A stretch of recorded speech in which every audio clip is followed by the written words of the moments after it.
their communities and this country. As most of you know, Moms for Liberty was started 3.5 years ago. Tiffany and I did not know each other. We are in each other's business all day, every day now, but we did not know each other. We had no idea what we were getting into, but we knew something had to be done. We started this organization literally in my back bedroom. $500, a box of t-shirts, a 10-year-old Mac that I designed the logo on and tried to build a website that would just spin and spin, but it was during COVID, so we weren't doing anything else. 3.5 years later, look at this room. We arrive in our nation's capital because we are not ceding the ground in this city.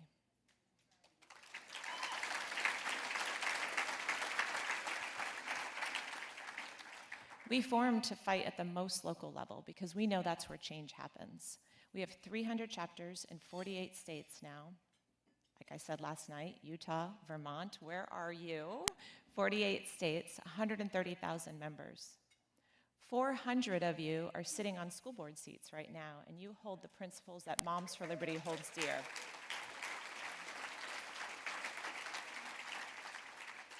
The Iowa delegation and their bill is only one of 42 bills that have been signed into law in 12 states that our moms have gotten across the finish line in just 2 years. There are organizations that have hundreds of millions of dollars that work years to get one bill. This is the power of moms, this movement, what we're doing. It's the power of parents that care. I really hope as you spend the next few days with us, you understand the work that we're doing. You see and you discuss. Ask the moms what they're doing, what they're working on. You will be shocked that single moms, maybe they clean houses for a living, maybe they work at Chick-fil-A, maybe they haven't worked ever. What they are accomplishing is remarkable, and we are so proud of them.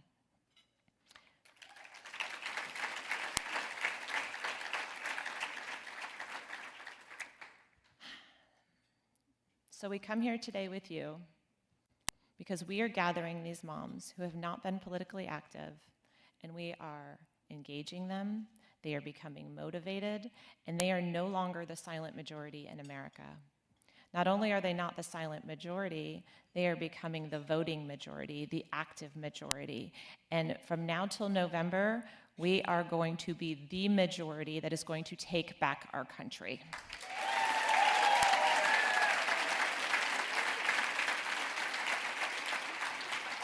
So join us. If you are not a member of Moms for Liberty, pull out your phone right now. I know you love when they do this. You're going to text the word liberty to 53445, and you're going to join right now. National membership is free. If there's a chapter in your community, you'll be able to do the drop-down box right there on the screen, 53445. Take out your phone. I know you're not all members. And then the other thing I want to mention before we turn it over to my great co-founder, Tiffany Justice, tomorrow morning, join us. We've joined a coalition of 40 other organizations to bring this movement to the next level. We will be at the Dar Constitution Hall for a March for Kids. We have moved from the Jefferson. I've emailed most of you to tell you that, just so you don't show up there. Join us tomorrow. It's going to be a beautiful program. You'll hear Mary sing. You will hear from some great speakers, and there's going to be a lot of energy. So I hope you'll join us. That QR code, you can get signed up. You just put your name and email address. You have to have a ticket to enter for security reasons. So please check out that QR code and do that. Just want to close and thank you all for being here. Thank our moms for everything that you are doing, and dads for everything you're doing to save our kids and our country. This movement is vital to the future of our country. It's vital.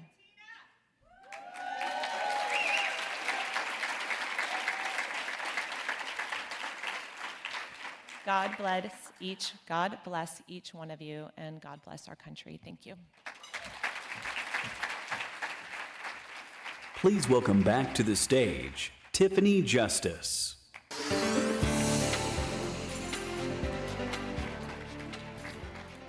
Good morning. Martina did such a beautiful job. What a wonderful start to the day. Can we give another round of applause to Mary Milben and those beautiful prayers and Madison Minute?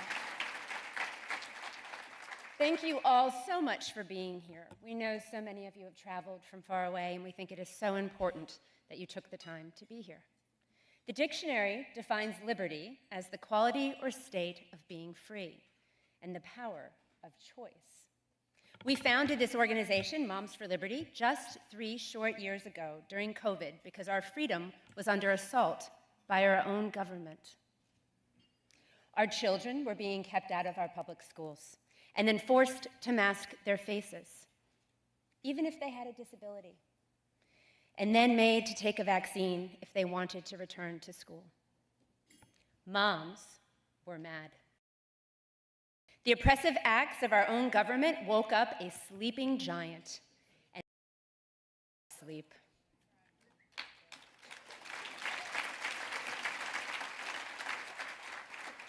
Now, just a few years later, attack again. We recently wrote an open letter to all American dangers of a Kamala Harris and Tim Walz presidency. Tim Walz has made his own state a magnet who want to change their God-given sex without their parents' knowledge. Boo is right. Kamala Harris was called one of the most far-left in U.S. history because of her voting record in Congress.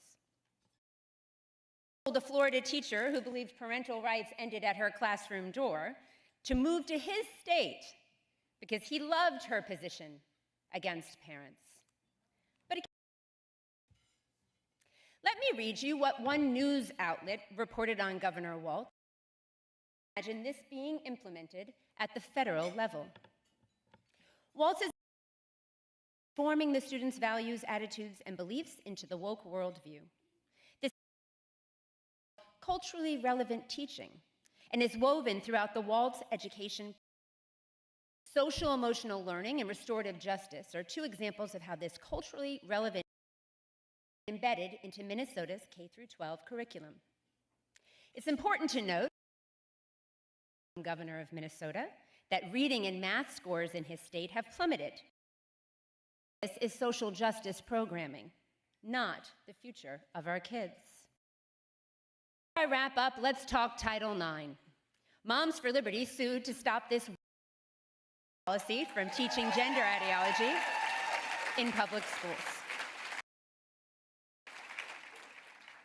Can you believe that they want to put boys on our girls' sports team, locker rooms, and boys competing against women in sport? Boo is right. Now imagine a world where Harris and Walz. This type of radical woke ideology would be just the tip. Moms, dads, parents, rise up again. If we care about freedom, if we care about parental rights, we have to, just like we did in 2020.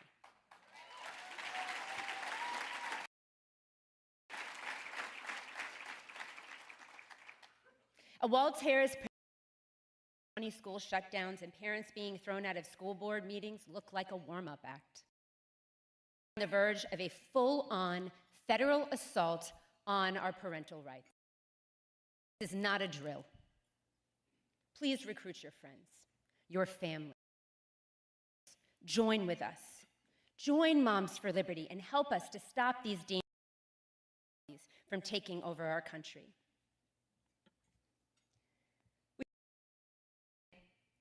When President Trump got shot. And he was right to say, fight, fight.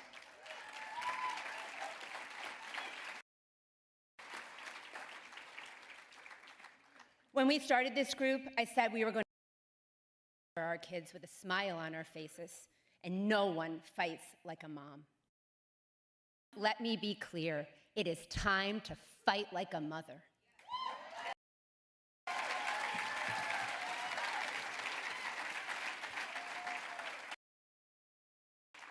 Liberty and freedom are God-given. No government can take them away. Thank you, and God bless.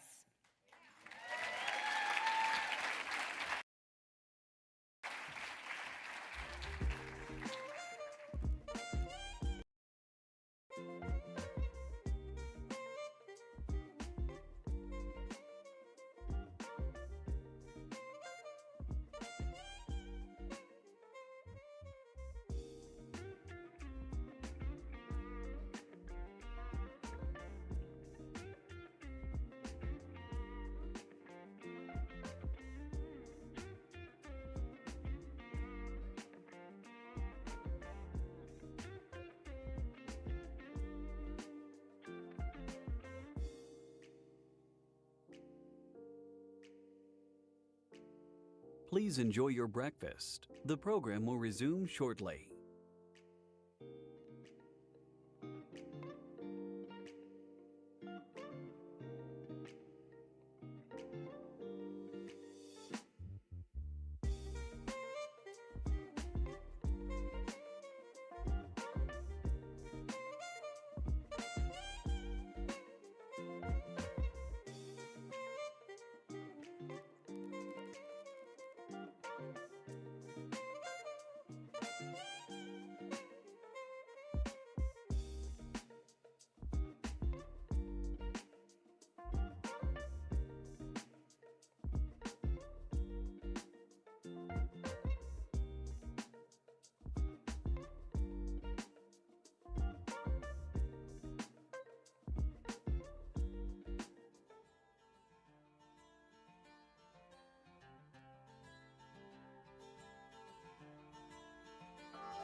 Please welcome to the stage Tiffany Justice.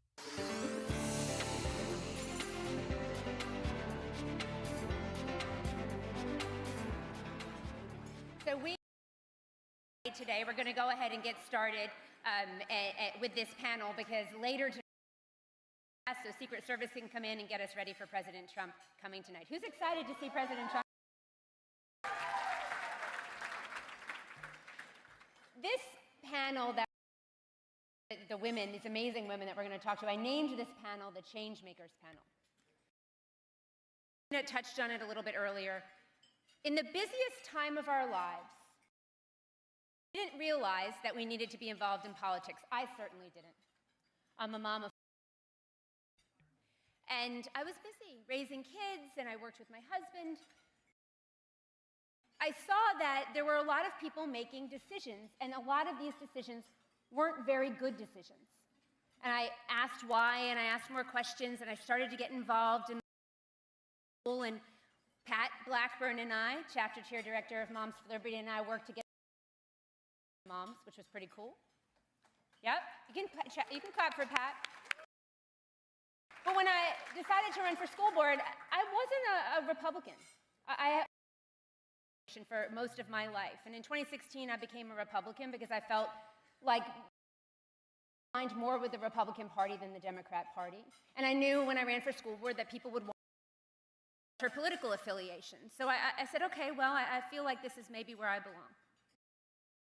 I was involved and tried to reach out to the Republican Party in my community, and I'll be honest with you. Well, and so one of the things that we have started this organization and speaking to Republicans is create the space to join you, right? It's so incredibly important for us to change their minds and to join us when we are fighting on these issues that unite us. I think there's been a lot of media bias that has tried to marginalize Moms for Liberty. I look on Wikipedia, it changes every day, far right, whatever they call us, all these different names, right? And I think there's just been a real effort to try to keep people out of Moms for Liberty. But everyone in this room knows that there is space for every parent who wants to defend their parental rights to join us.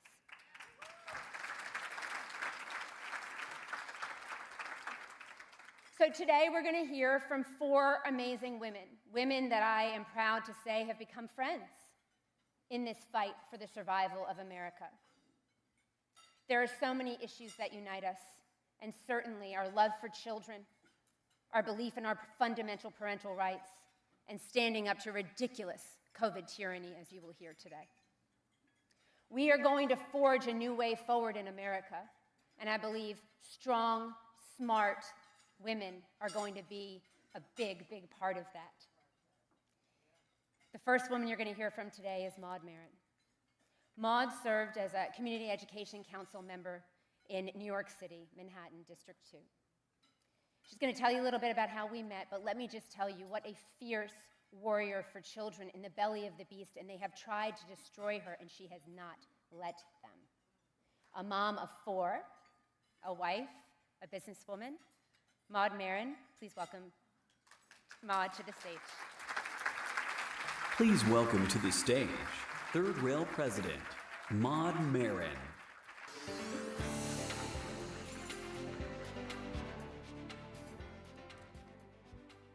Good morning, Moms for Liberty.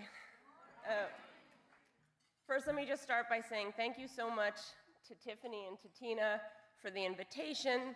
I'm thrilled to be here, but thank you in particular for founding Moms for Liberty and creating this community. It really is, it's a thing we all needed before we even know we needed it.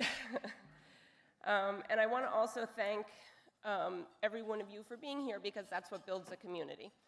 And,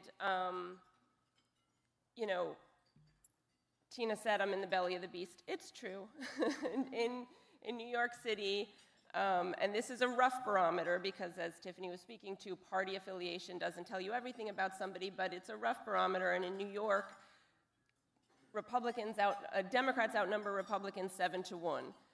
In our city and in places where I live, that number's even higher. And so what does that mean and why is it important? It means that, and I learned this the very, very hard way, you have to think before you speak, and the thing you have to think is, am I going to offend the powers that be? Am I going to say something that I'm not allowed to say? And earlier this week, I was in federal court for my second federal court case because I keep saying things I'm not supposed to say.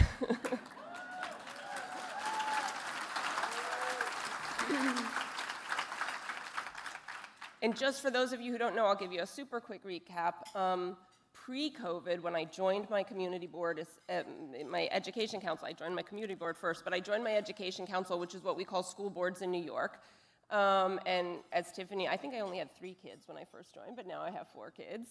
And I was concerned about the quality of the education because all the conversation was about getting rid of advanced level classes and getting rid of what we in New York call our specialized high schools, which are schools, STEM schools, where kids who do really well in STEM subjects and want to study hard can go and get a first-rate education.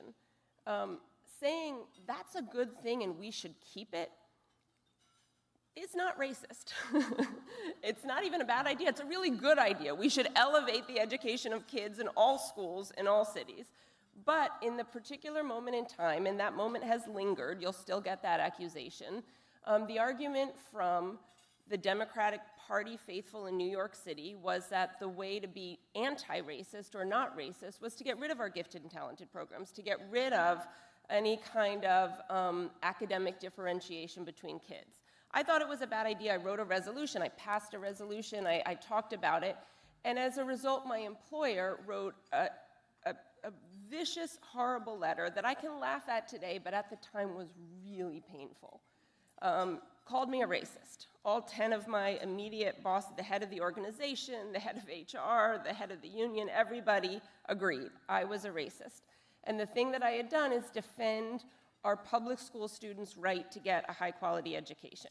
I went to federal court on that case and I lost it. The judge agreed that that my employer shouldn't be calling me racist because they had said explicitly that as a white woman I had a duty. Well, it turns out the duties that we have as citizens don't depend on our skin color. So the judge was wrong about that. But the judge said it wasn't severe or pervasive, which was a standard that I had to meet for this workplace harassment case. If you're living it, it is pretty severe and pervasive and pretty awful. And so, the judge was wrong about that, but we abide by judges' decisions. I'm back in court now, and I'm going to talk to you about that in a minute. But first, I want to say that last night I was talking to some of the wonderful women that were here, and I see January sitting right in front of me, and I was talking about what it means to be a change maker in New York, where people are afraid to speak up. Because I have so many people come to me and say, Maud, we agree with you about that, we agree with you about gender ideology, we agree with you about schools, but I can't risk speaking up, I can't risk saying this. And I said to January, I understand it because I was clobbered early on, and it's really hard to live through that. And January said, and I said, there's real risks to people, and I understand it. People need to keep their jobs. I really do understand it. And January said to me, there is real risk, Maud, to speaking up. But she said, there's more risk to not speaking up. And I thank January for saying that to me last night because I needed to hear it. It was really important. And that's why it's so important to be a change maker. It's important to build capacity in your community. And what I do, and I try to speak the truth, and I try to speak up and say true things, the people that come to me and say, I agree with you, they need to see someone in their community speaking up. And when Rob Schneider said to Tiffany last night, what Moms for Liberty is doing is building leaders in our communities, that's exactly right. And that's what's so important about this organization, is that the people in our communities, they can tune into this live stream right now. I know there are people that are tuning in just because they hate me so much. They love to complain about the things I say. Hi, guys. But the other people in the community, the people who agree, the people who know that things are wrong, that things are not the way they want them to be in their community, they need to not just tune into a live stream or hear national politicians, they need to hear from you. They need to hear from the people who are on the sidelines at their kids' games. They need to hear from people in the PTAs in their kids' school. It's so important. And I know that because after that initial round of speaking up in public schools, I created an organization to champion high-quality education. And we've now gone through several rounds of school board elections in New York since that time. And in the last round of elections, we won 40% of the seats citywide. And New York had, thank you guys, and we won 100% of the seats in some of the councils and some of our citywide councils, because New York has we have 1 million kids in our school system, or we did pre-COVID. We've dwindled a little on the numbers, but we have this very big school system and we have all these school boards. And so what we were able to do is show that it's okay to stand up and advocate for the kind of schools you want your kids to go to, and it gives people, it encourages people and it lets people join you and speak up. Now, of course, speaking up for high quality schools is one thing, but what happened is we then had to keep speaking up. We had to start speaking up to open our schools, to unmask our kids, to stop vax mandates for our kids. We've now had to start speaking up to say, we don't want gender ideology in our kids' schools. And that's a tricky one in New York, because New York City is all in. Despite the wins that we've had, and I'm going to wrap up here, despite the wins that we've had, we have some setbacks and losses. And I mentioned I'm back in court, and I'm going to tell you why. I was removed from my school board. Our chancellor does not tolerate moms like me, moms like all of us, speaking up and saying things like, this is one of the things that got me in trouble, there's no such thing as trans kids. Yeah. It's true, and it's really important to say because it defends our kids, but they don't want to hear it. I was removed under a hate speech provision from our council, and I'm fighting it in court. And actually, my attorney, Alan Gura, who's here from the Institute for Free Speech, who I'm so grateful to for the great work that they're doing, he's going to be speaking about Title IX later, and I encourage you all to go hear him speak because he's fantastic, and he's defending me and 2 other parents who are being harassed for saying what we know is true and saying what we know is important. So I'm going to close by saying that back when, before I found this amazing community of joyful warriors to join and to be a part of, when I was feeling very, very alone, I read this book called Live Not by Lies by Rod Dreher, and it's an amazing book. And that phrase, live not by lies, comes from Alexander Solzhenitsyn's Gulag Archipelago. Archipelago, Gulag, or Gulag? Which way, James? Archipelago, Gulag. Got it. And that book really moved me when I read it. And the thing that moved me the most, that really went straight to my heart, was this idea that Americans have become a nation where people whisper, right? Where people say to each other, oh yeah, I don't think it's racist either. Or, well, I don't think all this trans stuff is so good, but you whisper it to the people that agree with you because you know that in a community that's deep blue, like so many of us have to do our battles in, that it's dangerous, or it carries a cost to say it out loud. And so what I want to say to all of us here is, it's so crucial that we stop whispering, that we say in a full, loud voice what we know is true. And it's really crucial that we all do it in our communities so that we can build that capacity of our communities for other people to stop whispering as well. Thank you very much to all of you for being here, and thank you for the work that you do. Please welcome to the stage founder and CEO, XXXY Athletics, Jennifer Say.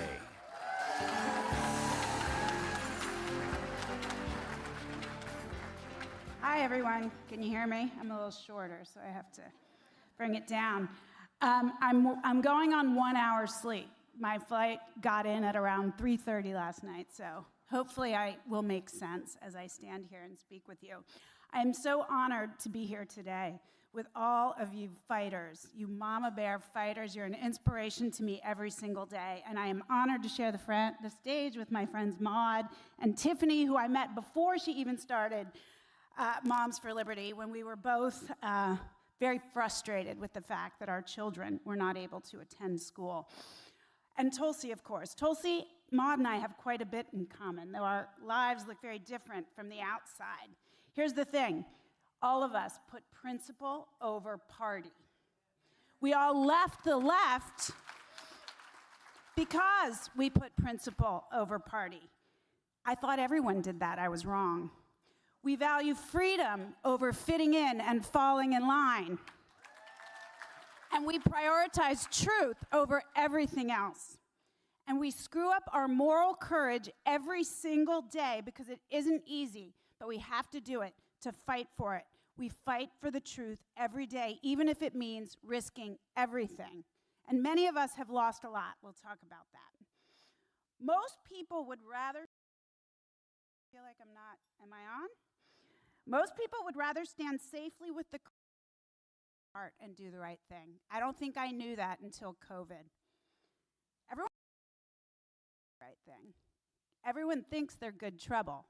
They're no trouble at all. I don't think most people have ever been in a room where they're the only think a thing and then say that thing out loud. They surround themselves with people that agree with them. They are the most conformist people I have ever met in my life. These are the people I spent my entire adult life with in San Francisco. But here's the thing. There are always people in every generation and every stand up and do the right thing no matter the cost. And that is the people here in this room. That is the people I'm honored to know you. That said, we all need a little inspiration sometimes because it's not easy to stand up and do the right thing and stand apart from your community. It's hard to lose friends and colleagues and jobs. It's not easy. When they come to me and ask me, I'm going to do this thing, and I tell them what Maud said, you have to say it with you. There will be people with you, but there will be people who turn on you. And so screw up your courage. You need to do it, but be ready. Let me tell you about myself. I was an elite gymnast as a child. Some of you may know imaginable physical and emotional abuse in the sport. This was in the 80s, much despite what the Federation might tell you. Physical and emotional abuse was the norm level at every level. I was lucky to evade sexual abuse, but I was surrounded. I traveled around the world with the national team coach at the time. I was told by members of the Federation, just avoid him. Don't be alone with him. He's a respected coach. He coached the 1984 winning Olympic team. Just avoid him. So that's what I did. That was normal. You weren't supposed to respected coaches. But beyond that, I was weighed in twice a day, told to lose necessary. I had 2% body fat.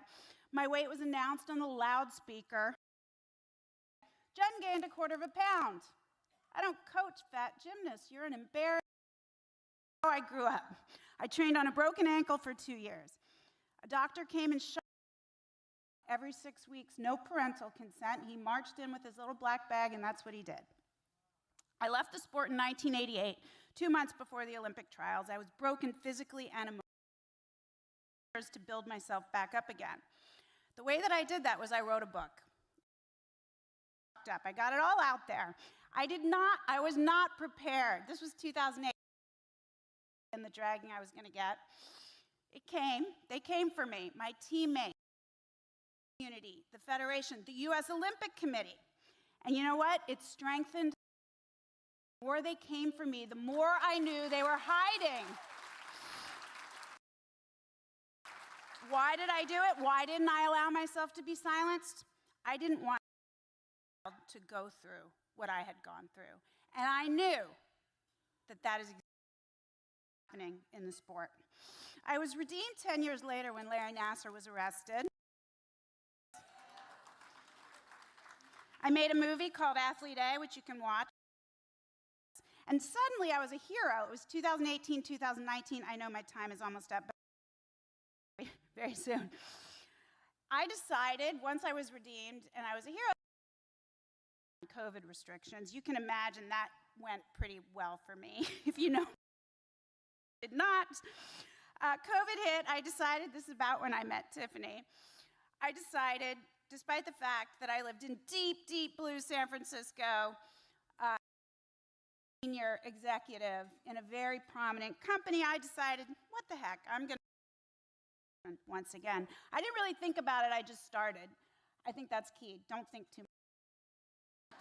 Because if you think about it, you could talk yourself out of it.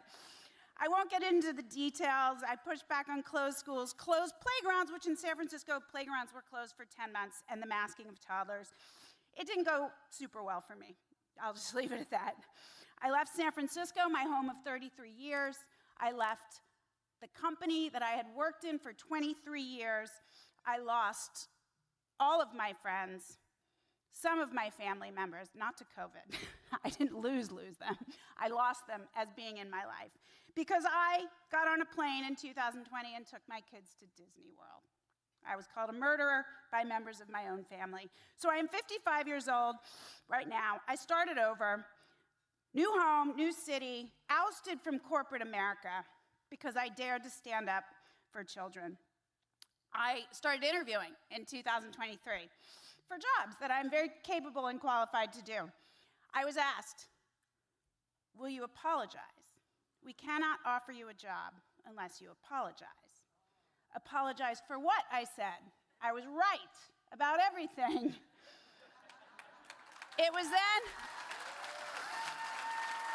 this is 2023, mind you. It is consensus that closed schools were an abomination, consensus. But I had to apologize to allow myself to go back into corporate America and to earn a living for my family, my 4 children, 2 of whom were in college at the time. So I decided I was going to have to find another way. I'm not going to bend a knee, never bend a knee.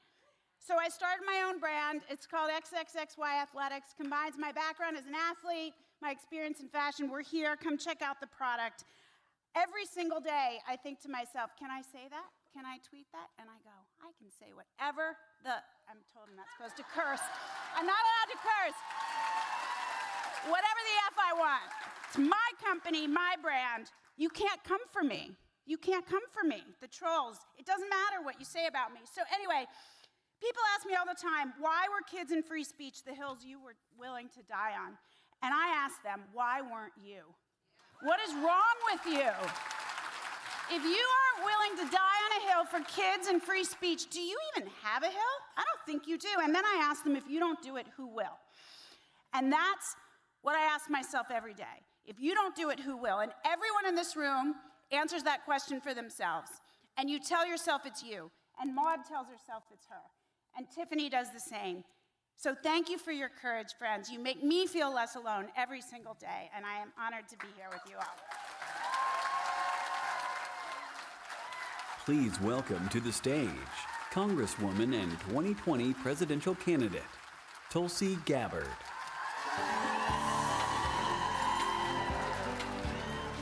Good morning.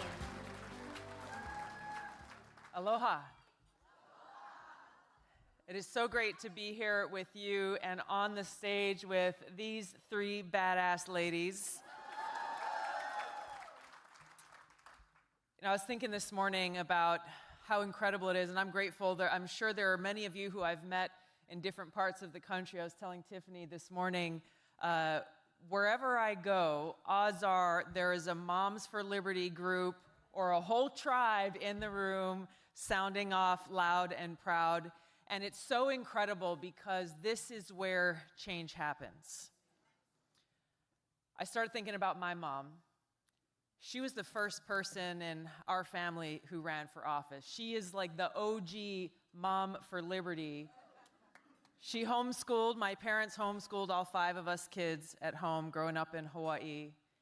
And what she saw in our public schools back in 2000 was the beginning of what is now happening all across the country in broad daylight. Back then, she saw how wrong it was that in public schools across the state of Hawaii, they wanted to put out surveys to kids in grade school, 1st, 2nd, 3rd grade, about what their sexuality is. She raised us not to be complainers, but to be problem solvers, and she led by example.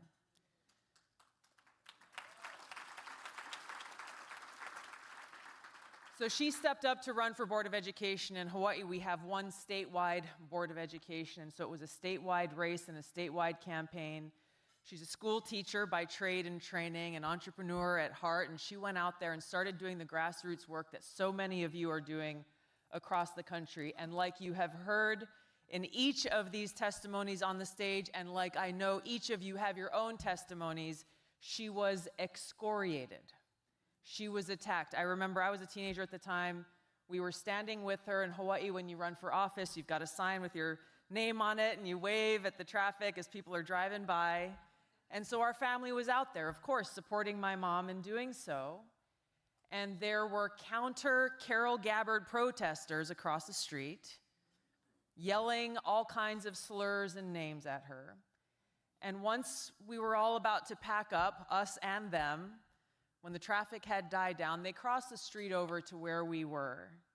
And one of them looked at me, spat at my feet, and said, "Look at you, you princess of hate." I mention that story because it is so important to remember as we face these challenges, as we face these attacks, as we face these hardships, both personal or professional, as you have people literally spewing hatred in your face or online, that we remember our purpose and why we are doing what we are doing, and that there is no force more powerful than love. That is what motivates us. It is love for our kids. It is our love and appreciation for and celebration of liberty, of what our country has been founded upon, that we can gather in rooms like this, that we can go online, that we can and should be able to have this vibrant, open discussion and marketplace of ideas, that you as a parent might make decisions for your child that's different from another person. This is America. The fact that we have people in the most powerful positions in our government who are every day taking steps to erode that freedom, both nationally, at a statewide level, and locally, violates the core fundamental principles of who we are as a country and who we are as Americans.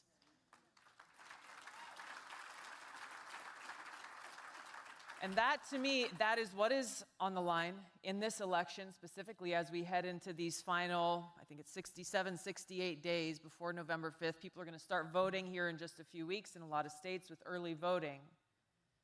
The message I'm carrying across the country is that this is not about left versus right or Democrat versus Republican. This is not about where you stand on health care or where you stand on how do we solve the homeless challenges in our country? There is something that is far greater at stake that we have to remain focused on. Just as our founders did when they wrote those founding documents, they had fierce and public debates and disagreements on a whole bunch of things. They weren't afraid to hide it. But they came together around the core fundamental principles that define who we are and what makes this country the greatest country in the world. And those are the principles of freedom and liberty. This is our opportunity, and this is why I'm hopeful in spite of all of the forces of darkness and evil that surround us. The reason why they are escalating their tactics is because they're terrified of us.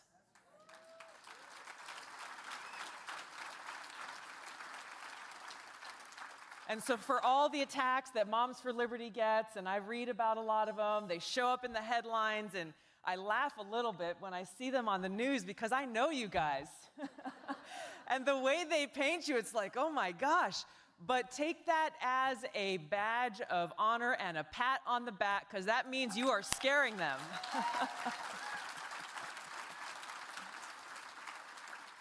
And I encourage you to do what my parents have done. My dad's a state senator in Hawaii right now, and what they have showed me through their example is that in the face of hatred and darkness, be strong. wear that armor of love and know that they are weak because they are driven by fear. Love is the most powerful thing. Love is what drives a soldier to go and lay his or her life down in war to defend our freedom. Love is what drives a fireman to go and run into a burning building to save someone's life, knowing that they may have to give up theirs. Love is what would drive a parent to go and grab their kid out of the middle of the street, knowing that they may be hit by a car and if their child may live. Love is the most powerful force that will allow us to prevail in this fight for freedom. And love is what has the power to welcome more people into this cause of freedom. Thank you very much, everybody. I'm so happy to be here with you today. Please welcome to the stage, Texas House of Representatives, Shawn Thierry.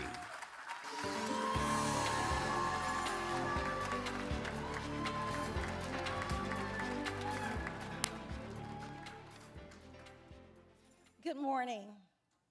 Thank you, everyone, so much. It really is an honor and a blessing to be able to join you here today. I am State Representative Shawn Nicole Thierry, for those of you who may not be familiar with me. And I am from Houston, Texas. I see my Texas people out here. House District 146. As a woman, a mother, a lawyer, and a lawmaker, I have dedicated my life to championing the values that fortify our families and uplift our communities. There are certain principles and universal truths that have guided me, instilled in me by my amazing parents, grandparents, and those before them. But they are more than just political viewpoints. They are the very foundation on how I was raised. Today, I want to share something deeply personal with you. After much reflection, prayer, soul searching, I have come to a decision that aligns with my core values, that is in the best interest of my family, and more importantly, what I know is in the best interest of our country. For my entire adult life, I want you to know that I have voted as a Democrat. I was raised in a household with parents who believed that the Democrat Party was the party of the people. They believed it was the party that provided opportunity and believed in the American dream. But as the years have passed, I have watched with dismay the party that I once knew drift very far from its fundamental roots.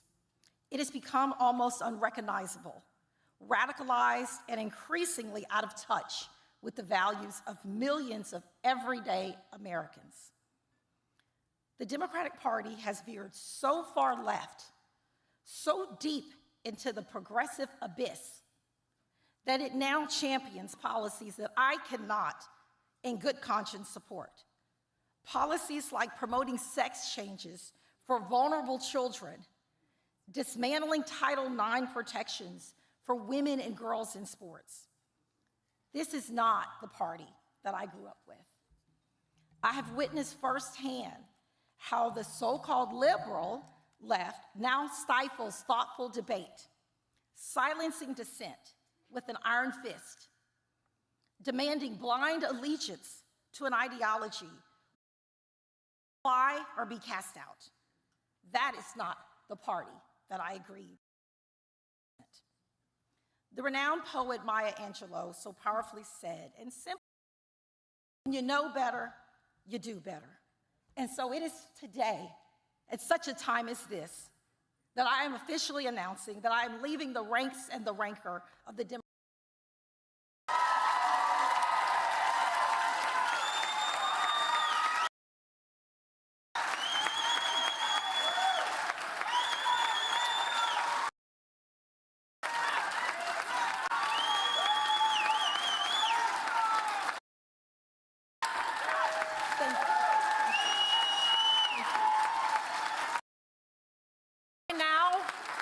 Thank you.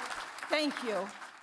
I now see the party of Lincoln, the party that fought to end slavery and preserve through the atrocities of the Civil War, ensuring freedom for all.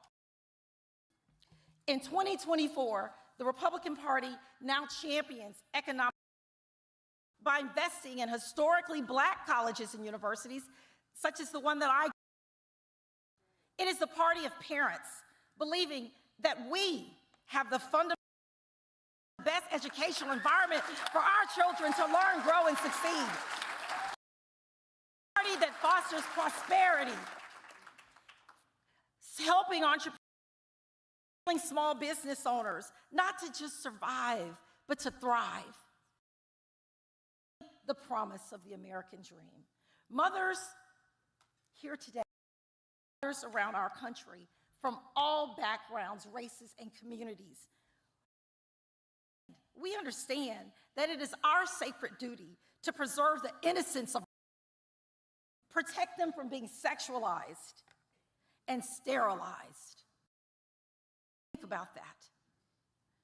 To respect basic truths, to uphold biological women as defined by science, nature, what? Just good old-fashioned common sense.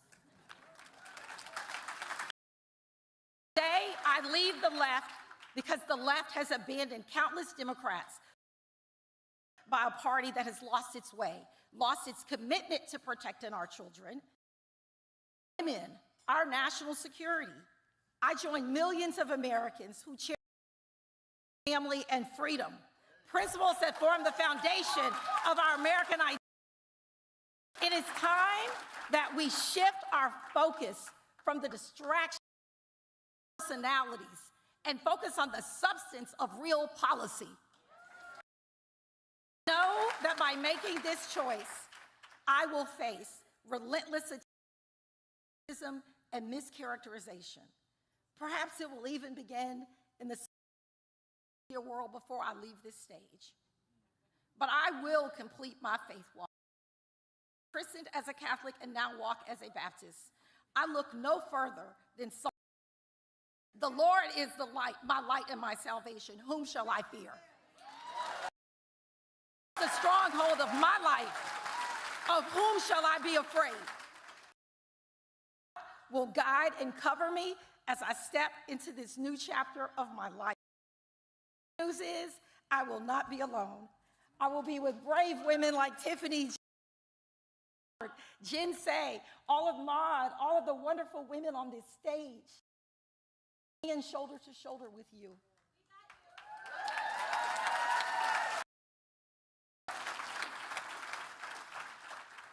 To the men of good conscience, I stand with you. To the fathers that love and care for and nurture their willing to place people over political ideology, I stand with you. Tulsi knows that courage is not always convenient.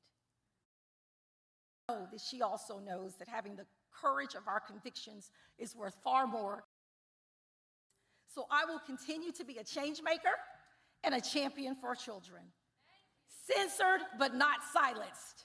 I will use my voice to amplify the voices of women everywhere. Women who are willing to make waves and make noise to protect our children.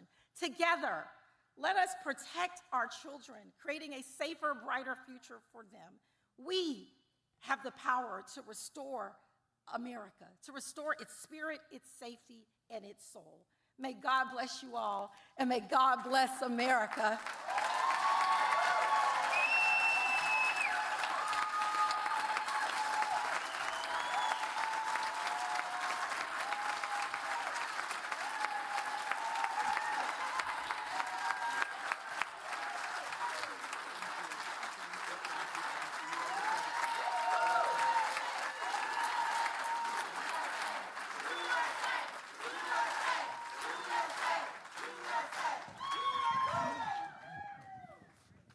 Wow.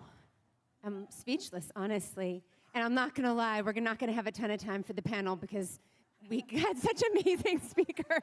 But I wanted to hear what you had to say, and there was something about not having you each come up individually, but having us join each other on stage, that each person spoke, and just knowing, Shawn, that you're not alone.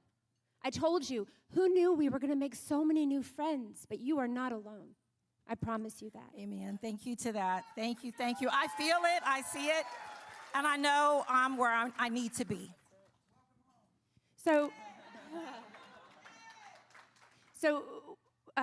all of the women on the stage have chosen to walk away from the Democrat Party.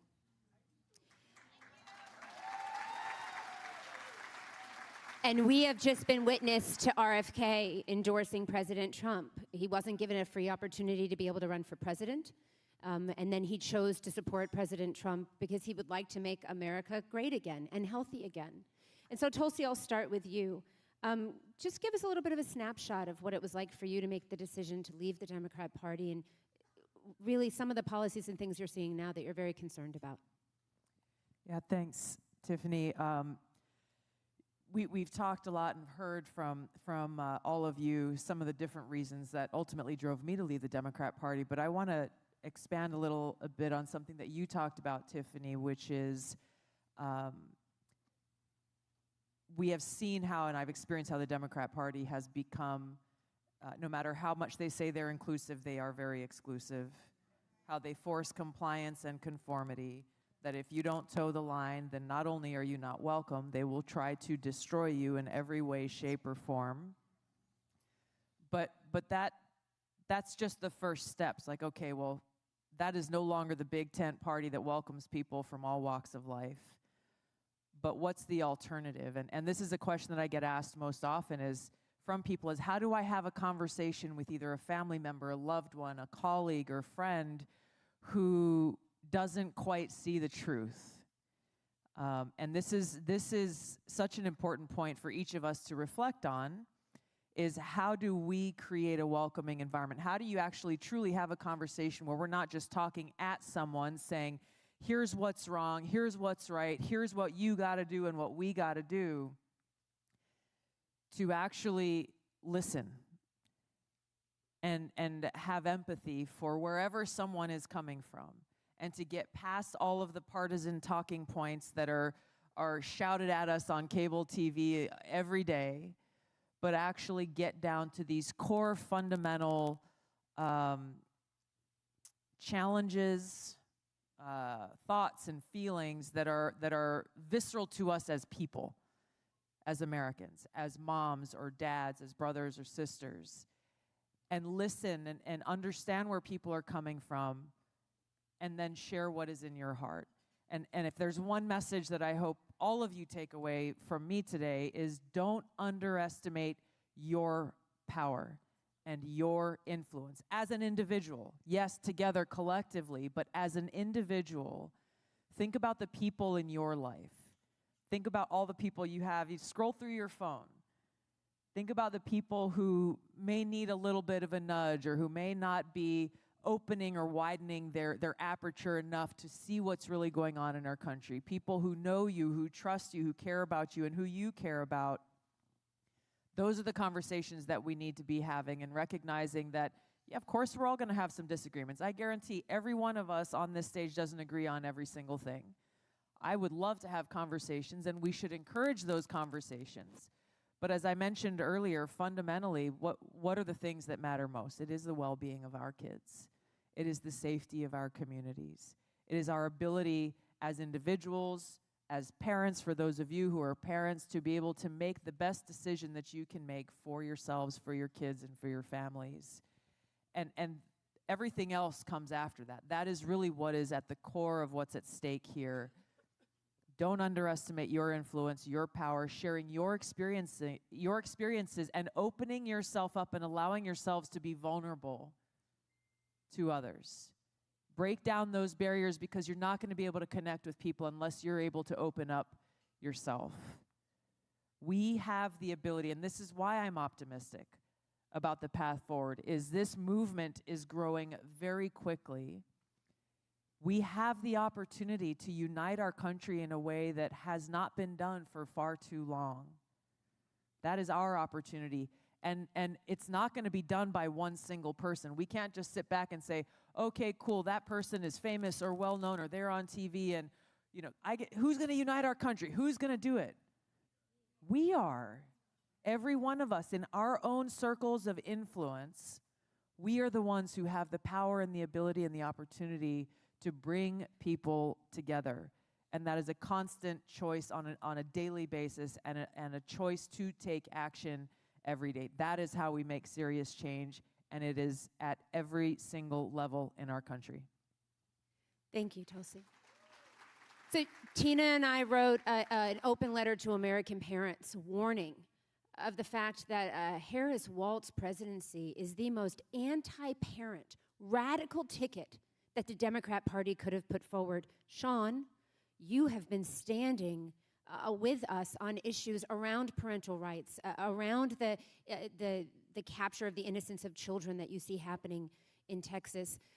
Some thoughts on the Harris Waltz ticket? Is that something that influenced your decision? Well, I really kind of came to my decision over time, as you know, but as people say, enough is enough. And yes, I've seen that they are unwilling to put children first.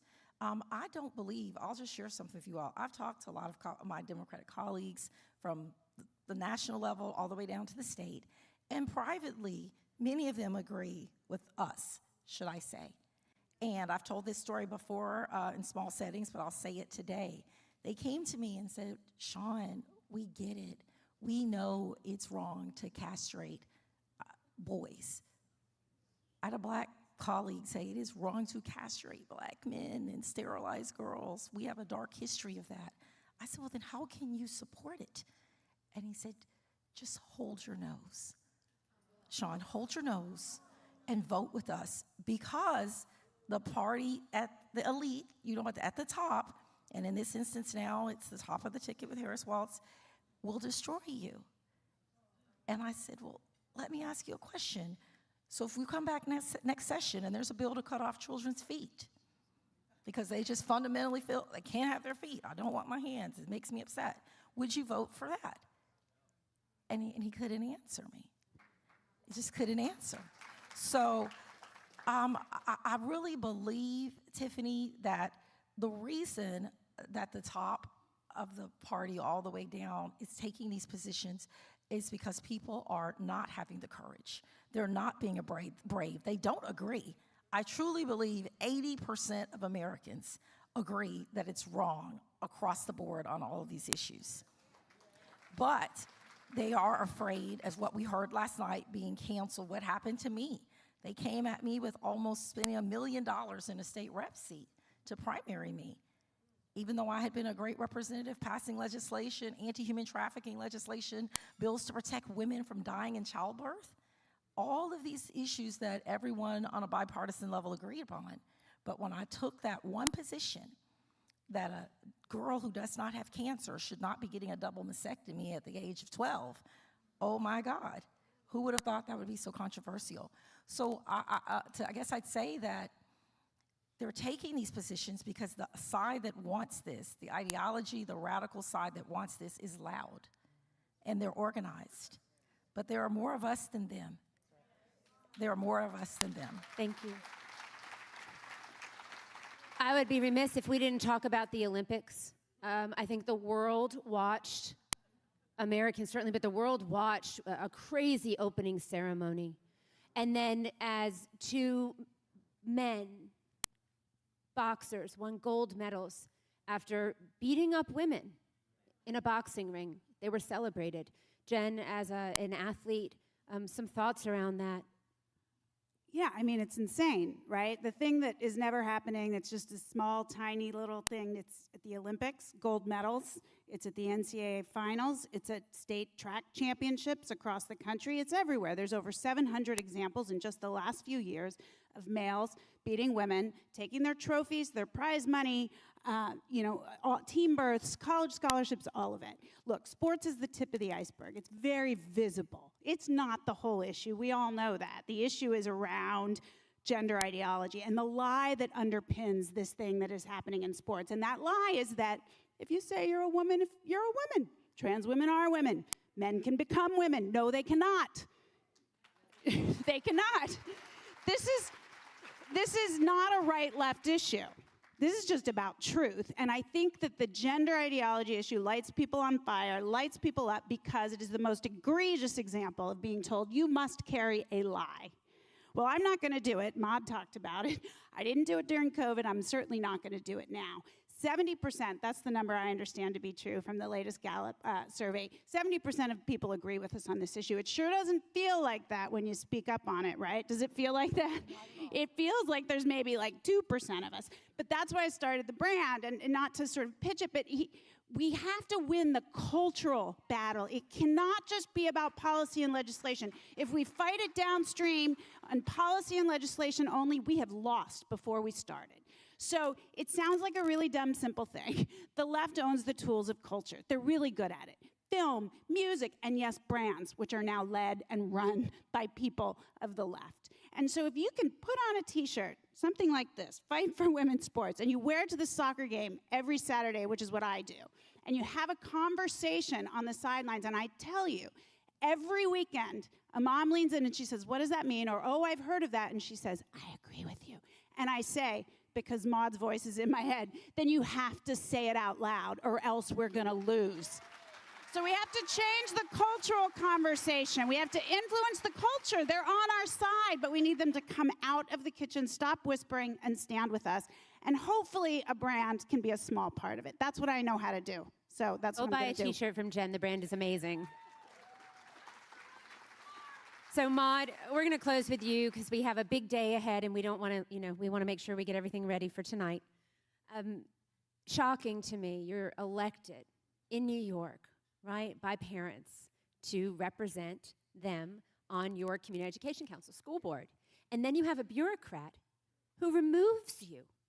Wild. Talk a little bit more about that. And what your experience has been like at these school board meetings, and then maybe let people in New York know you need some support there. Is this on? Yeah, it is. It's really, really troubling. Not surprising to me because I've dealt with sitting in federal court this week, and one of my plaintiffs said something. Three of us, and the case is Alexander v. Sutton. Sorry. Like to look up legal cases. One of my plaintiffs I don't agree with my about a lot of things. They're super strong Democrats who are not going to vote the way I'm going to vote this upcoming election. We don't agree about everything, but we do agree very, very much amendment and how important it is for parents to speak. And this co-plaintiff of mine said, you're disenfranchising Maud because we were having a settlement conference with the judge, of course, and that's bad and you shouldn't do it, but you're also disenfranchising every single person who voted for her.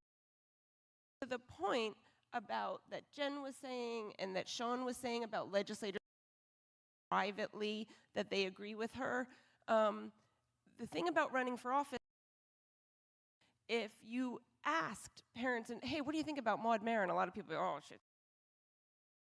Liberty, right wing, blah, blah, blah. There's a whole list of things that I get wrong. But then they go, and the reason that they voted for me in the school board is because I'm standing up for the kind of education for our kids. And there is a big majority there of people who agree about really. And I've lost elections. I ran for city council. I ran for Congress. Like we have to do, and that work starts where Jen was saying it, is by talking to people.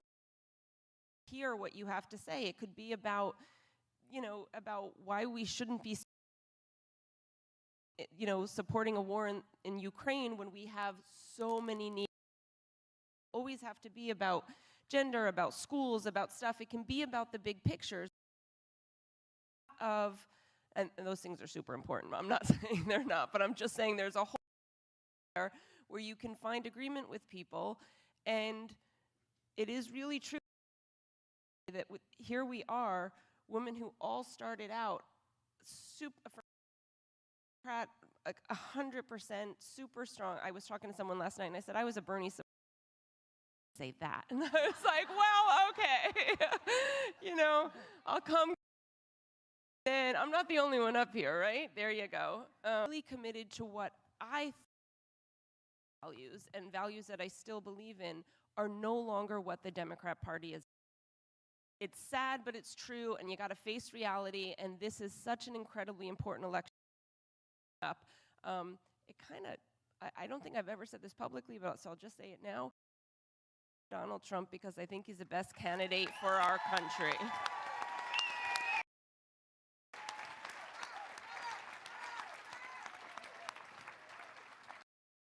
Thank you, ladies, so much for joining us today. We have some really great breakout sessions that are going to be happening after this. Maud had to say, and if you're enjoying what you're hearing, Moms for Liberty has done this all over the country. All over the country, where we bring people together. We did one in Manhattan, and boy, did they freak out.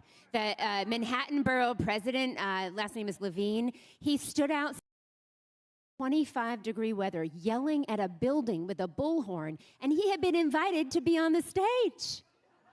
So I just tell you that that town hall sparked station in Manhattan, and just the ripple effect that we town hall, and you really getting some attention for some of the comments you made, and then having the opportunity to in the way that you have been so incredibly important to changing our country. So you go to momsforliberty.com on our YouTube channel, the different town halls you have, and the last thing I'll say is this. We started with $500. It costs a lot of money to do the town halls, I'm not going to lie to you, but we know they're so incredibly important.